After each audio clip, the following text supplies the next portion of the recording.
Shaman, cyose zebaraza kwayo. Barazima ariko raturo yari dance. Abakobwa twasize mu cyaro tuvuga ko tugiye gushaka amaronko mu mujyi. Bavandimwe reka tubabwire ko mwayobye nako bakunzi bacu. Kutwereza hano mu mujyi ngo tuje gushaka amaronko byari bingana nko kuyoba nkuko Yesu yayobye imisinga aje gutanga kizanyuma gacyura urupfu. Kugira ngo tubabwize ukuri ibyo bintu twaje kubona ku isi tucyashika. Yewe kwishikiye hari mu mujyi. Tucyashika twibonera ababebi beza bafite ibuntu dore ba Yorodo Queen dore ba Shadiba n'abandi bafite jeje zizunguza cyane. Hari umwana uzunguza ikibuno kibwira ngo nishashirimo amazi.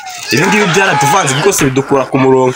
Nubwo mu mujyi nzari bivuze ubuhuha biba bingana no kwicara imbere y'urusaku rw'amashini gana. Tuzabyihanganira ariko ducyura ishusho.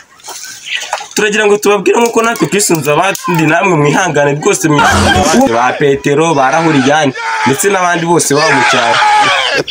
Kuko ibisa no kuzana amaronko ushobora kuzazana panda gare nateye ubwiza ukuri ubwo twavuganaga aya masaha nijoro ntugere ngo harahande narindi ku nzu ndangamurage negereje ko hasohokamo umubebi mwiza ufite amabuno byibura ngahengereza ubwiza ukuri zaro mu mujyi nawe ndumva gusa amaso yanjye ahora ari tayari ubukarani nasize ku ruhande ikiyede ntago nkigikora pe reka nkubwiza ukuri hano mu mujyi birakomeye mukunzi wanjye ntuzategereze ko nzagaruka ngo nzanye amafaranga nkubwiza ukuri nzagaruka mfite amashusho menshi nkubwira uburyo nagiye mbona Shadiba zunguzi buno Yorodo Queen azunguzi buno kuri hano mu mujyi byarakomeye ahubwo turabasanga mwereza itiki ndetse naho kurya mu byumweru bitatu hanyuma twigarukire.